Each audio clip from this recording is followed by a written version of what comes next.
you out. We do recommend Chrome or Safari. That tends to work best. So if anything's acting up, it might be worth hopping out, hopping back in one of those browsers.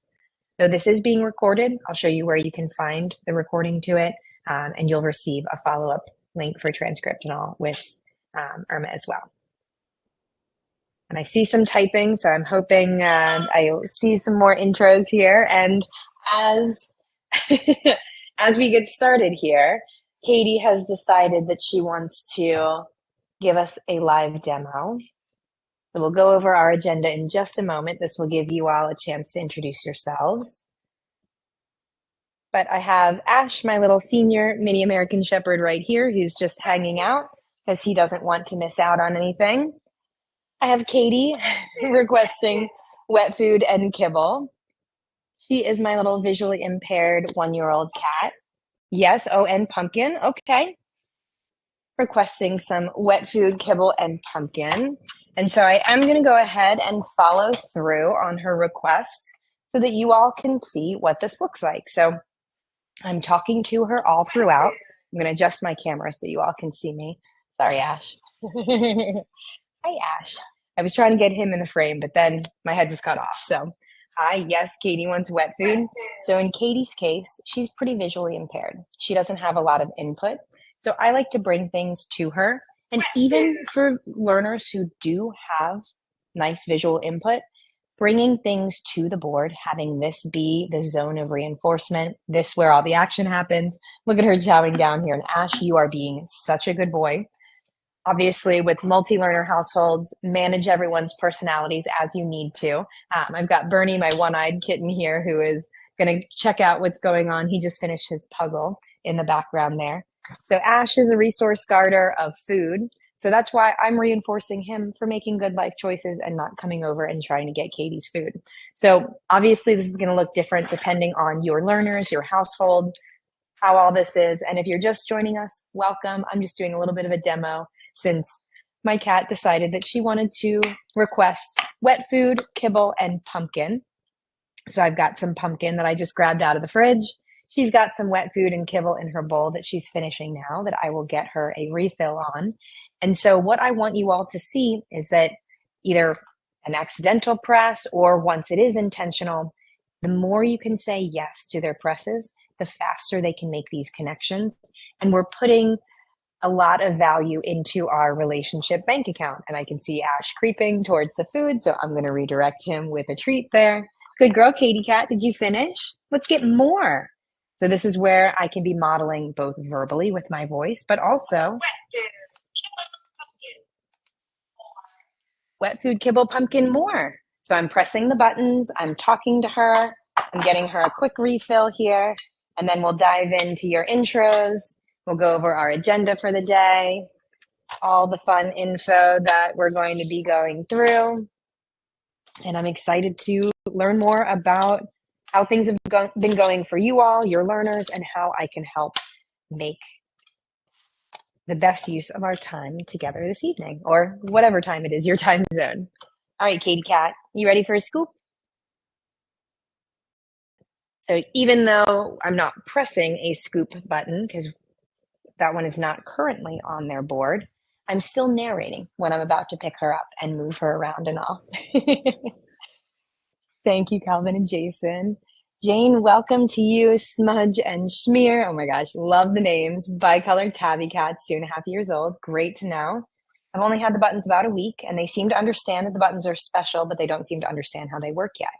Fantastic info. Thank you. That's wonderful to hear and know.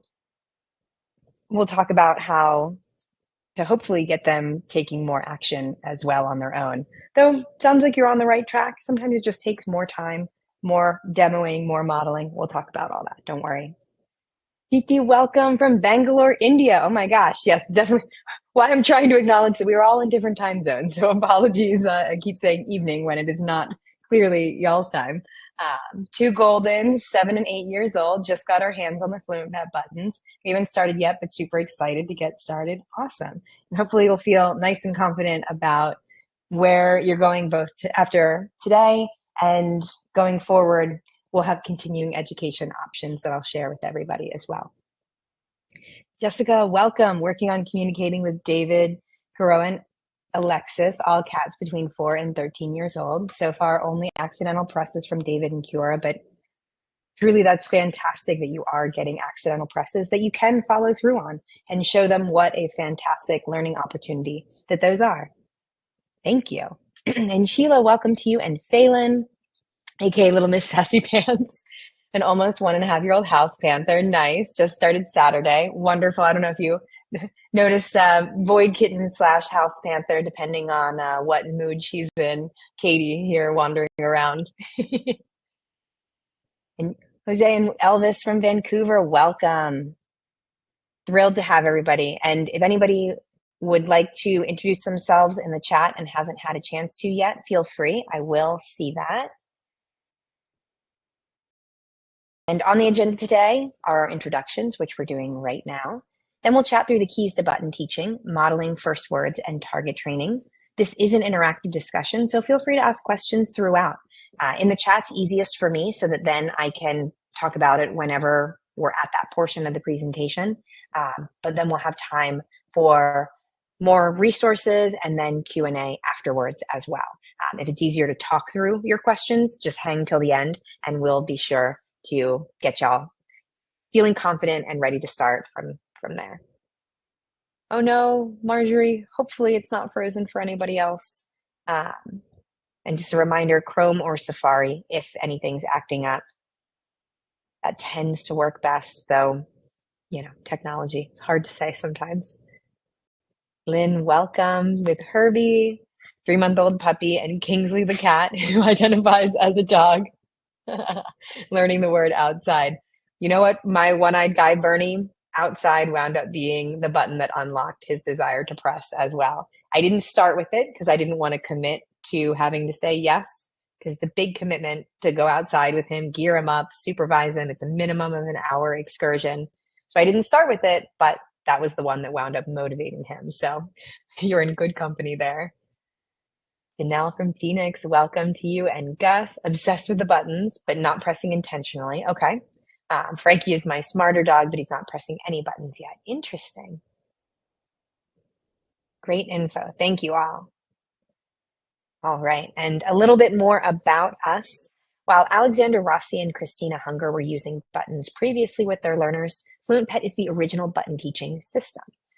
And what does that mean? It means that our mission and our goal with the company is to figure out how to best teach dogs, cats, and the other animals we share this planet with how to talk or an approximation of it. And we believe that pulling this off will take a village, a community that can develop and share button teaching tips and tricks and work together to discover the most successful button teaching approaches. So that's where you all come in. Our success in this mission entirely depends on your success with your learners. And the more of us who are able to progress, the faster we can figure out just how far all this can go and what these best practices are. And if you're wondering how far can all this go, we think this video really helps paint a picture of what's possible, and you'll probably recognize Alexis and Bunny. The foundation for getting started with buttons is just a desire to connect. I can't remember the exact order, but I think she pressed stranger mad, and I was like, what does that mean? And then ouch paw. And then she came over to me and she put her left paw in my hand, and I was like, okay. And I looked between her toes and she had a foxtail stuck between her toes. This was the stranger in her paw. She's got a mat between her toes. My blind cat Jasper, who, oh my gosh, I skipped my introduction here. Sorry, y'all. Katie was so determined to introduce herself, but the kind of inspiration for a lot of my working with cats and sharing this education with you all is my blind cat Jasper, who has unfortunately since passed, but she had an eye procedure, and after that she was able to request medication with eyes and help or some combination of that multiple times to advocate for herself. So it's not all medical related. There's lots of fun examples too. One of my favorite early ones was with Scout, a Catahoula mix, who would repeatedly combine water and bone.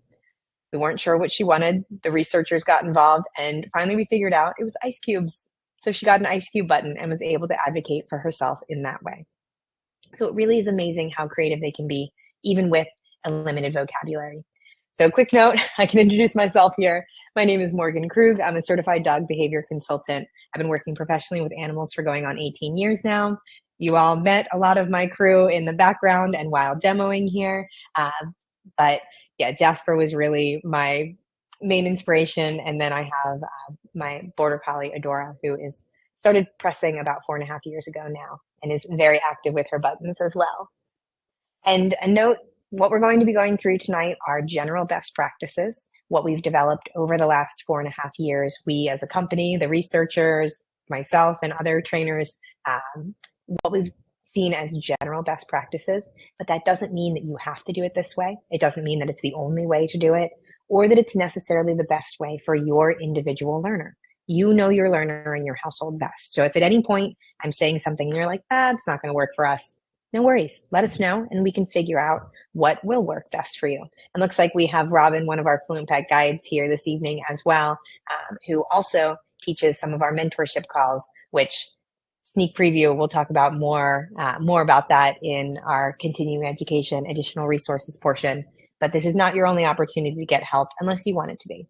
Please don't be strangers though. We have so much great material, with advancing your progress once you do have learners starting. So this is just initially getting going, and then we'll help you all along the way as well. So great to have you, Robin. All right, so how do we get started? For those of you who are at the very beginning of your button teaching journey here, our first step is modeling. And before you have your buttons, you can be doing this verbally. So talk to them all the time. Try to be specific with your language. Pay attention to, what it is that you're saying. If it's something that they're excited about, it's easy for you to talk about and easy to say yes to, it could be potentially a great starting button. So if anybody's waiting for your buttons to arrive still, this can be a great step, just observing the language that you're using. And since modeling is how we teach our learners what these concepts mean, early on, we want to pick concepts and buttons for which you can say yes to their presses. We want to capture their excitement, their enthusiasm around the board, and teach them that this is an amazing tool that they now have available to them.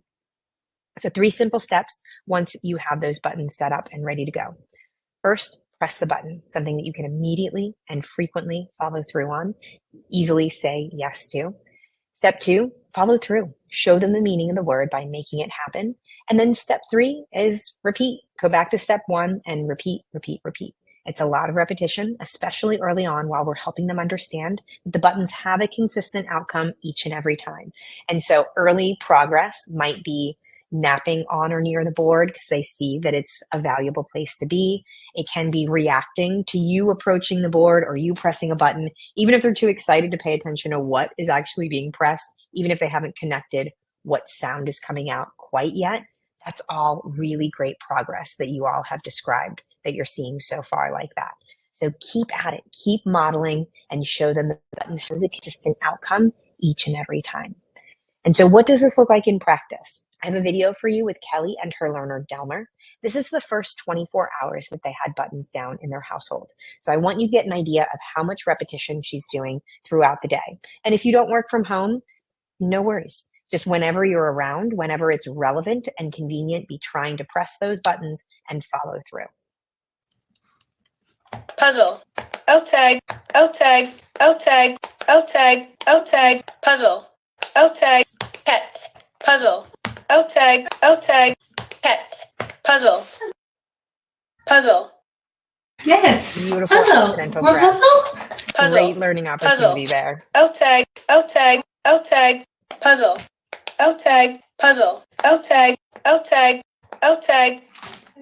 Yeah, so follow through on those accidental presses. Even if you know it's an accident, that still helps them realize, again, that the buttons have a consistent meaning and outcome each time, and that they can make the outcome happen. It's not just for the human to go over and press.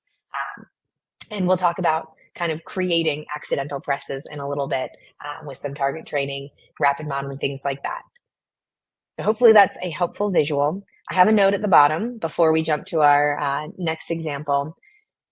The speed at which they pick up buttons has no bearing on their long-term success. They all pick it up at different rates. Litter mates pick it up at different rates. It doesn't mean that you're not doing a great job. It doesn't mean that they're less intelligent. it just takes time sometimes to unlock their motivation and figure out what's going to be worth their while. Young learners, sometimes, they're just learning how to interact with the world, learning what the words mean, what the concepts are. Older learners, they might have the vocabulary already, which is a great head start. But if they already have a lot of ways to communicate already with their body language, vocalizations, it might take them time to see the value in the buttons because they're like, well, why would I need that? I already scratch the back door or whine when I need to go out. So we want to teach them that the buttons are a great opportunity to connect with us, and it's in conjunction to that body language that they're already using. We're still honoring all the ways they're communicating. If they tell you that you need to go outside and go potty via whining at the door, picking up your shoe, whatever it is, follow through. We don't want the buttons to be a frustrating extra human step. It should be fun. So one way to make it fun and associate the buttons with good things happening is this rapid modeling example. So we have Kelly again, but with a different learner this time, Nushka. So you're going to see some rapid pressing and following through. So the snack button, in this case, Kelly's pressing snack with a treat to drive home, hey, the button and the treat, these are one. It's going to smell like it. Once you hear that sound and that button is pressed, snack appears, and she's putting the food a little bit away so that Nushka disengages and then gets to reorient and re-engage with the board to show, hey, right here or with the button, that's where the action happens. That's where all the fun, valuable things are happening. So what you are rapid modeling, totally up to you. Just make sure that it's something that is easy and convenient for you to say yes to and follow through with. That's why food is a great opportunity and choice. But if your learner's on a diet, if you have resource garters, something like that, it doesn't have to be food. You could be pressing play and be following through with that. If you've got somebody who likes to fetch, or a ball button, or even, a cat who likes to fetch, fling a hair tie if it's safe, whatever is safe for them. Having them play and then reorient to the board can be another example there. And welcome, Laura and Georgie. Started with outside and play, but he isn't picking it up. Okay. He doesn't ask for much other than snacks and dinner. I'm hesitant to do food because he would use it excessively. Any suggestions for other starter words? Yeah, and I see that Robin's going to be helping you out in the chat, but I wanted to welcome you, A, and B, those are great starter buttons a lot of times. So when we're looking at our first buttons and words and going through and choosing, we want to think about setting ourselves up for success. We want to start with 2 or 3 buttons, which you did with Georgie. That's great. If anybody started with more than 3, no big deal. I'm, again, not here to tell you you're doing anything wrong. As long as your learner doesn't seem overwhelmed, that's great. But we do want them to understand that different buttons mean different things. So starting with more than 1 tends to be ideal for most of them. And ideally, our starting button should be motivating and meaningful to your individual learner, easy and convenient for you to model immediately and say yes to, and concrete or actionable.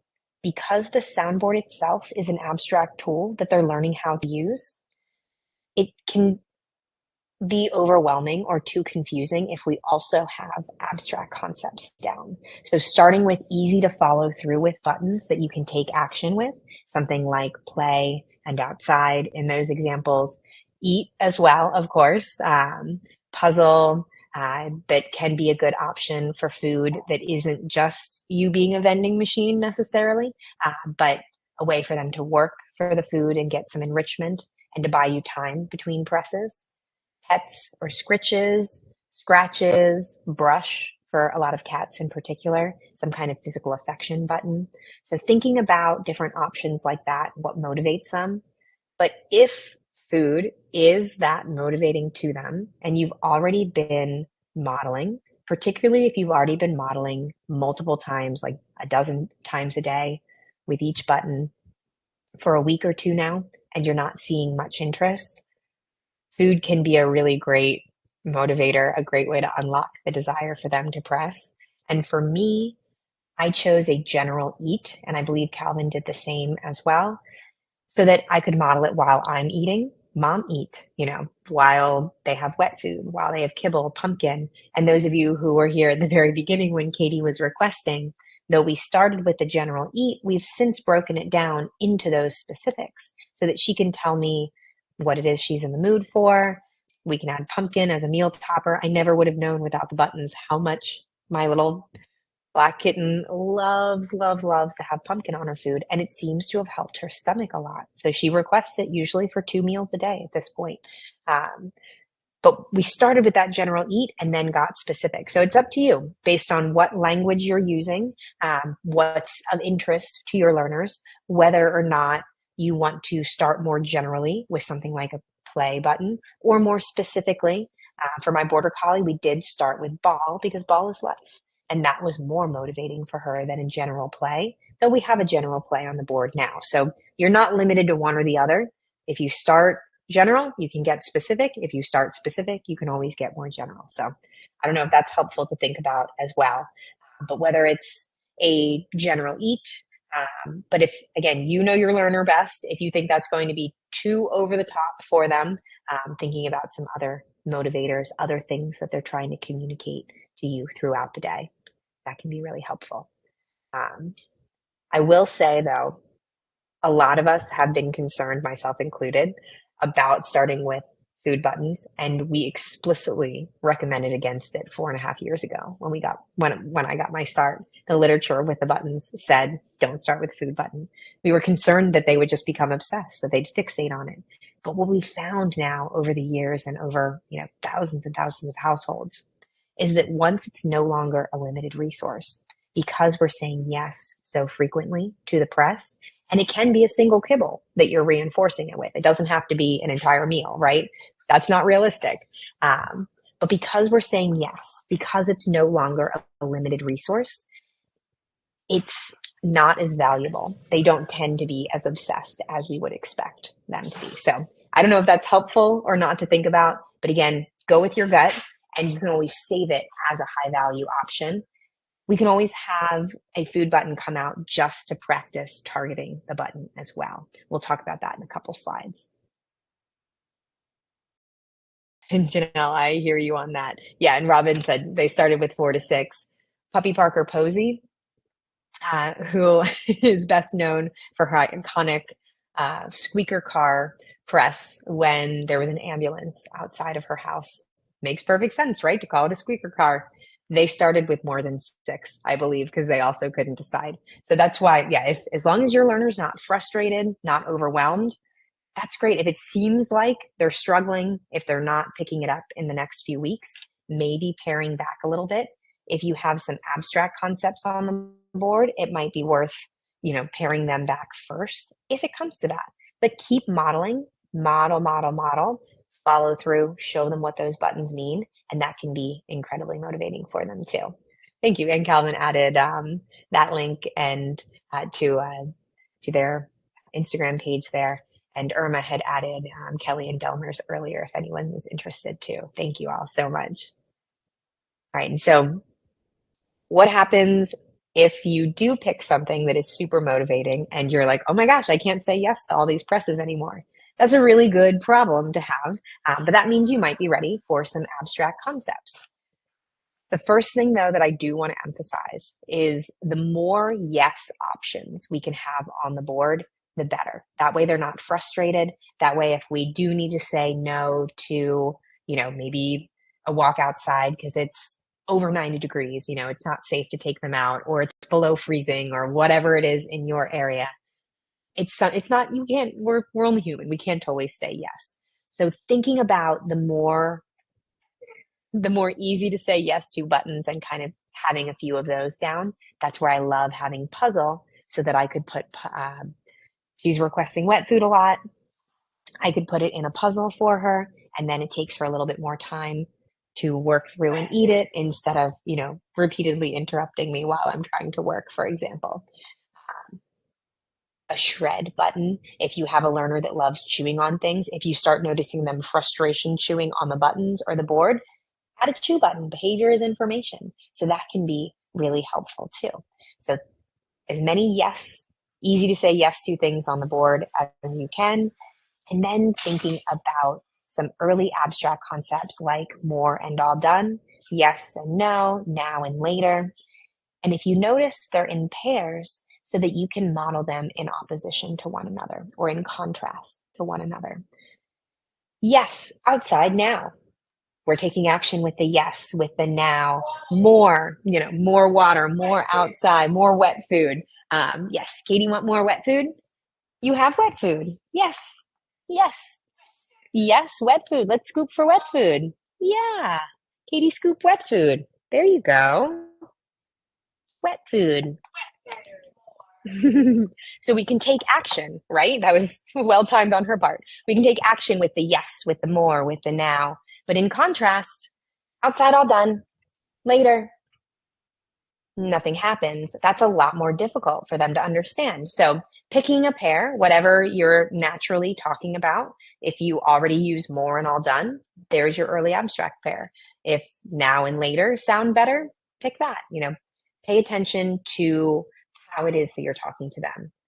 And be thinking about emotions as well. Even if you're not ready to put them on the board for a while, start thinking about what you can pair up, what you can model in opposition to one another. So a positive emotion button like happy often can be added at the same time as something like mad, sad, frustrated, some kind of negative emotion, whatever it is that you say most frequently to them. And household member names, other learners in the household, other humans, yourself, those can be really great early abstract buttons to add as well. A lot of them really like pressing their own name button. Some of them really like advocating for another learner in the household. And I know for my kitten, Katie, mom button was button number 4 for her because she really wanted to get my attention. I started with eat, pets, and play for my cats, but Katie made it clear that she wanted my attention. She wanted to connect with me. And so a mom button wound up being the best choice for her. But hi, hello, yoo-hoo, whatever you want to call it. If you want to go by your first name, great. It doesn't have to be mom or dad or, pay attention to how they're used to hearing you referred to by others and, what you feel comfortable with. And then you get to narrate and talk in third person a lot. And Calvin added that Jason finds later, yes, but not right now, far more acceptable than a no or all done. And that's an excellent addition there. I found similar with my border collie. I had added more and all done because I was like, oh, she knows those words best. More and all done. Great. Let's choose that. But all done was very, very frustrating for her, particularly because ball and outside were so exciting of buttons. So later wound up being the more acceptable answer. And so I wound up switching to now and later to model those instead for her. So you can always make adjustments, whether it's the board location, the button locations within the hex tile, what you have recorded. As long as you model the changes that you make, you can always make adjustments. So try not to be stressing too much about finding the perfect word or the perfect location before you start. Just dive in. Even if you plan, even if it is your job to do this the way it is for myself and others, we're always making adjustments to our boards depending on what our learners are interested. We're on location and a setup number 4 since I moved last August, for example. So change is inevitable. We just want to show them that they can get through it. And I do like to make changes with the learner present. It's their tool, right? I don't want them to wake up from a nap or come inside from playing outside or something like that and be like, whoa, everything looks, smells, seems so different. So I make adjustments while they're present. All right. So if you've been modeling diligently and you've chosen motivating starting buttons, often they will have enough accidental presses for you to follow through on, or with that rapid modeling, rapid pairing, that can often get them to want to come over and try to press with their nose or their paw. Maybe they're a flopper though. However they want to press, that's totally great. Let them figure out their style. One of my cats is primarily a palm presser, though she's starting to use her shoulder more now, interestingly enough. And my other one-eyed guy, Bernie, he is exclusively a shoulder presser. He's a board flopper, but he's very accurate with his flops. That's how he has chosen to activate the buttons. he's not frustrated, I can understand him, I think it's great. So target training, though, can help them develop their pressing style, connect the dots, and realize that they can activate the buttons on their own. And then it's not just for the humans to use. And so we've got a few examples that we really enjoy. And I'm feeling Calvin's going to add another great one here with laser play as well. But we've just got great videos for you to check out and play around with if you need it for the target training. It's not mandatory to do this, though. The first one with Alexis and Bunny, I just want to give you a little bit of a shortcut here, and then we'll dive into more Q&A and resources and all that. But with the Alexis and Bunny first one, this one's really great for larger learners, dogs in particular. And a shortcut that you can take away from that one, if any of you have a learner that already knows how to do a nose touch, if they already know how to do a high five or a shake, you can pop that button out of the hex style, just put it in the palm of your hand and cue them to either do that high five, nose touch, that shake, and then follow through on whatever it says. So in this case, I pulled out the play button. So if I press play, then I'm going to be, waving around a wand toy for the cats, pulling a tug toy for the dogs, throwing a ball, whatever it is. So make sure that you're following through with what the button says. The next two links are really great for cats and smaller learners in particular. The biggest challenge with them a lot of times, other than getting them to realize that it's worth their while to try this new thing, but the biggest challenge is often they want to tap or bat the buttons or the side of the buttons, or they don't press quite hard enough. That's totally normal and natural for them. When in doubt, help them out. I don't want them frustrated. I don't want them giving up, walking away. So if you see them trying to nose at it, paw at it, when in doubt, help them out. Just come over and press the button for them so that as they're batting, rather than getting frustrated, you're pressing the button, and then the button is moving underneath of their paw. It's lighting up. If it's a connect button, it's vibrating with the speaker playing if it's one of the speak up buttons. So they just get that really tactile feedback and make the connection, in my experience, that much faster as a result. So hanging near the board, modeling a ton, having this be a fun zone. And you can see Ash is napping near the board even. He wants to probably be near me anyhow, but the board winds up being a nap zone for everyone. And so I even added a yoga mat under some of our pieces just so that it would be that much more of a comfy zone for everyone to hang out. So this is where all the fun stuff happens. And when in doubt, help them out so that it's not frustrating and they realize that, oh, this is fun, this is engaging, I want to do this. And Calvin added another great link there for me. Thank you. I really appreciate it. It's a great resource. Yeah, so if you have a learner that likes laser toys and that's safe for them, you can put a laser toy, beam on play so that when they pounce on it, they're pressing play. You can drag a feather toy across that. You can drag a tug toy across that. So get creative in how you're helping them connect the dots here. All right. Hopefully that was helpful. I can talk about buttons all day here. Let me share some additional resources with you all within our community, and then we'll open it up for more Q&A and chatting through any questions that you all have. All right, so some free resources. We have our ongoing mentorship calls and our community forum at community.fluent.pet. This is such a great resource, 4.5 years worth of people's experiences now. We've got start button teaching. If you're the type that wants tons to read step by step, this section is for you. If that's not how you learn, no problem. That's why we've got other options too. We've got FAQs as well. If you like to read through, there's 40 plus of those. And announcements, community events are always fun to check out. In the bootcamp section, this is just for folks like you who have been to bootcamp. If it would be helpful to attend another bootcamp, we would love to have you. We have them regularly, and you can also switch upcoming to pass to find recordings. Apologies, my allergies have not been happy. So you can always find previous recordings here. And then I started to tease this a little bit, but we have our mentorship calls.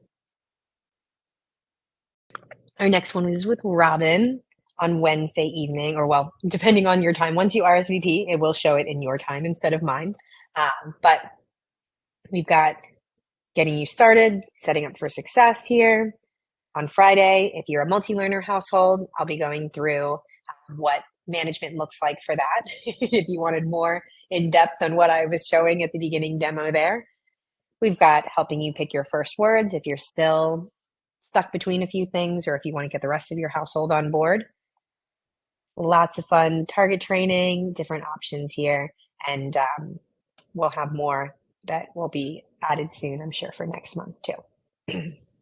And then under resources, this is where you can find links for everything, like our learning center. There's paw targeting tutorials that were already shared in the chat.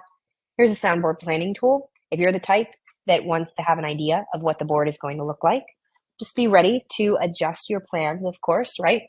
They always seem to need to change, but I'm enough of a planner that I love filling out things like this and just being ready to adapt depending on what my learners need, what's relevant in our environment, in our world, that sort of thing. And we've got some great resources from fellow bootcamp instructors and our mentorship instructors as well, all through here in resources. Under discussion, this is where you can find more info as well as ask in-depth questions. And if you've got any quick updates, wins, or even struggles, let us know.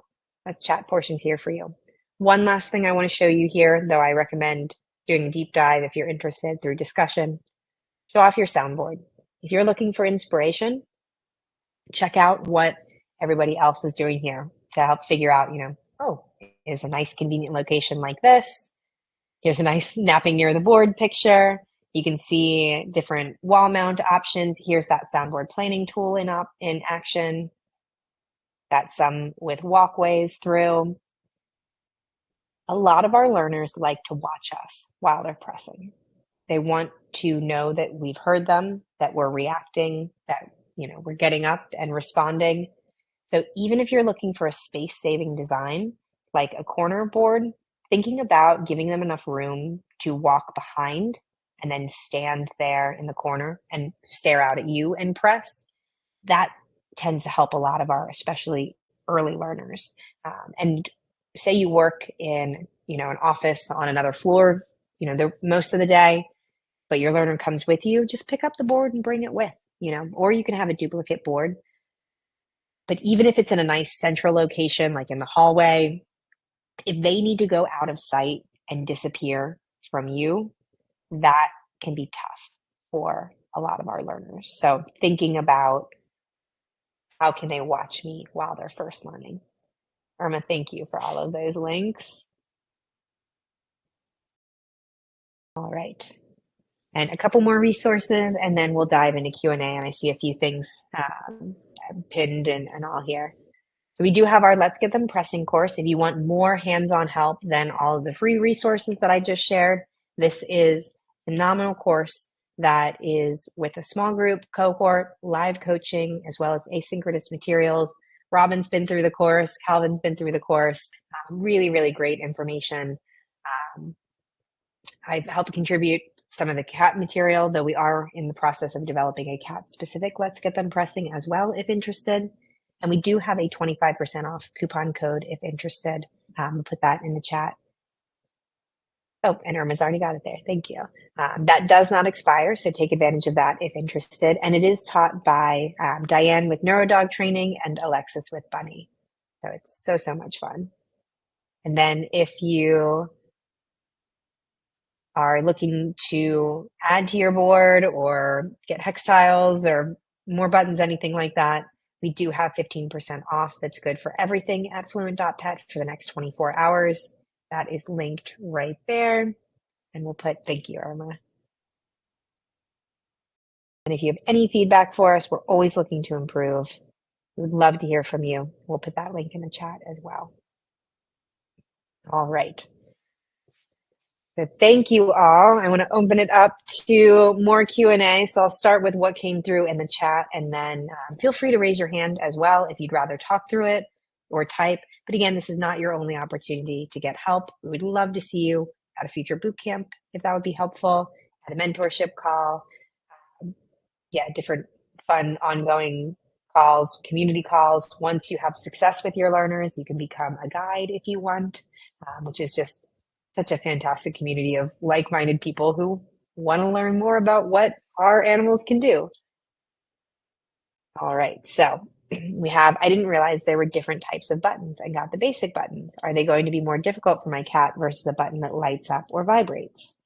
And Calvin said, when we made the swap, my learner was a little taken or shaken by the change and the sound that came elsewhere, because the Connect speakers have a separate speaker. So it doesn't light up, or the other buttons don't light up, but having the sound come directly out of the speaker or directly out of the button can help some of the learners. We've seen lots successfully start with Connect, but it's no big deal to be switching between the two. And sometimes if we have tech problems or when we're traveling, I'll bring a travel board that is our, lower tech, not Wi-Fi and Bluetooth connected board, and they switch between the two, no problem. As long as you're modeling, you're following through consistently, they tend to adapt well. Yeah, and Calvin says I kept the buttons in the same place. That absolutely makes a huge difference. Did fun rapid modeling sessions. Hopefully that's helpful. The additional questions, is there anything? I know there was a little bit about soundboard layout that we can chat a bit more about. I know Robin had started to answer. Oh, and I'd mentioned in the chat, I just shifted a hex tile with names on it from in a corner to a more central location because it wasn't getting used, and now it's getting used all the time. Those corner spots, it's so fascinating. And so Lynn had asked, should each button be on a different pad at first? What should we consider with color or placement? And we do recommend one button per hex tile to start off. Though with very small learners, sometimes you can put 2 buttons per hex tile. We mostly just don't want them to get frustrated or overwhelmed. The color grouping, both Robin and Calvin said, don't stress too much about it in the beginning. Many learners rely more on scent and muscle memory or motor mapping of the location of the board. And we can think of it as similar to us learning how to type on a keyboard. Once you know where the keys are, it takes time to learn them. At first, you're going really slow, pressing one at a time. But with time, practice, and patience, you develop the skills to type much faster. You don't need to be looking at your keyboard. You can pick up your entire laptop, move it wherever, and the soundboard is the same. The keyboard is the same, and you're able to then immediately type. So it's similar with being able to take travel boards, move the board. And again, that's why when we are making adjustments, we just want to model. And for me, I don't think at all about color other than I try to not put the same color beside a different grouping. So I use a lot of contrast, but I have really low vision learners with my both, now past fully blind cat and my low vision cat now and one-eyed cat. So for me, it's rare that I have 2 of the same color. These are next to each other because they're all people. But I try to have different shapes of the islands, different colors and all. It was not as within reach as I had hoped. And for me, my biggest thing is I'm doing different arrangements of buttons within each hex tile. So I'm trying to vary the color a little bit beside one another, and then the layout of the buttons within each hex tile I try to have be unique and distinct too. Oh, Katie wants more. You want more wet food kibble? This is a lot for her. And we had the follow-up question. My dog sometimes just presses the hex tile, not the button, when I ask him to tap. Should I take the buttons out of the hex tiles for a while? You certainly can. I would also encourage you to maybe not be asking him to tap as much, because sometimes when we're cueing it, they're just focusing on us and pressing, and they're not really working on their processing, their approach, thinking about whether they're going to be pressing with their paw. What if they're a nose presser? Let them kind of develop their style, keep modeling. And if you do ask, can you use your buttons or tap or whatever it is, if they don't respond within a few seconds, just go over and press what you think it is that they want for them, rather than cueing them or pointing at it too much, because that is how often we kind of can not only get frustrated learners scoop, but that's where, in my experience, you get a little bit of the less accurate presses too. But they're all individuals, of course. If you do pop it out of the hex tile to practice, which again, I love working on that way, just know that it's going to take time to work it back into the hex tile. So that even if they're really accurate with it out, once you move it back in, you might run into a similar problem. So just going slow, bailing them out, helping them out, and trying not to cue it too much either, so that they can develop it on their own. That helps. Let's see.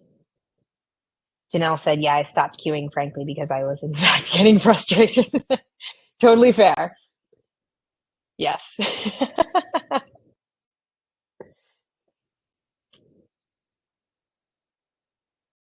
And Robin, thank you for pointing that out. Said, notice how Morgan rotated the middle tile 180 degrees to make the shape different. Yep, I absolutely will rotate that way. I'm trying to think what I can reach easily here. We've got our really, really massive end piece here. So see how it's even just like a different shape there. And then I try to rotate the different directions of the hex tiles somewhat as well. This one is future. I've got plans for body parts to go on this hex tile. So the hex tile has been added long before the buttons get added to it, just to kind of slowly adjust and adapt things. But you can kind of see how it's nothing fancy color-wise. It's just all sort of different things next to each other, and then a slightly different layout per hex tile. This one is different. It's just missing a button. I'm not sure if that's more confusing or less confusing to see. But yeah. So what's the most you should start with? The most you should start with, kind of up to you. I personally think 3 or 4 is a good sweet spot, but we've got folks on this call who have had success with more. So it's up to you, but really thinking about what you can reinforce easily, say yes to, and model like at least a dozen times per day. And ad we started with eat, play, and brush, and it was eat, play, and pets for my cats. For my border collie, it was balling outside. And I did have to stop cueing my border collie because she just got so amped. She'd be like, you want me to use the buttons? And it was very much full body flail press, and then sometimes frustration if she wasn't getting it accurate. And so I found with her especially that just asking her generally, what do you want? And then sometimes she answers with body language and we follow through. Sometimes she answers with the buttons and we follow through. Whatever it is, we're honoring it, and that really helps. Once they realize that we're more inclined to say yes to a button press as opposed to, being barked at or having a ball thrown at us, in my case, if she presses play, I'm much more inclined to say yes and then follow through. So that can gently incentivize pressing. But with time, they also realize, oh, I can be specific, I can be direct. They can give us an auditory cue when we're distracted if we're not watching them, going through the motions of body language to ask us for something. So that can really, once they realize the benefits, the specificity, and how much we're going to say yes, they tend to want to use it. But it takes time. It takes time for them to see the value in it. So stick with it, keep modeling, and remember that you've got those mentorship calls, or you can always come back to a future bootcamp if helpful too. Any more questions while we're together, y'all?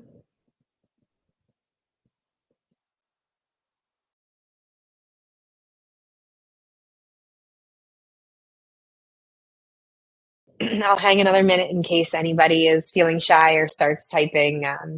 as soon as we finish up here. But I just wanted to thank you all so much for being here, being willing to try something new with your learners, challenge yourselves, and just have fun with it. Remember, you've heard me say it a few times already, but you know your learner and your household best. You've got this. I would say good luck, but truly you don't need it. Just have fun, figure out what they want to talk about, model it, follow through, and keep repeating. They'll get it. You'll get there. Let us know how we can help in the meantime. Thank you, as always, Calvin and Irma, for all of your help. Robin, I really appreciate your input, and I'm sure you will see some folks here very soon on Wednesday in mentorship as well. I appreciate everyone so much. Have a great rest of your day, great rest of your week. Take care, everyone.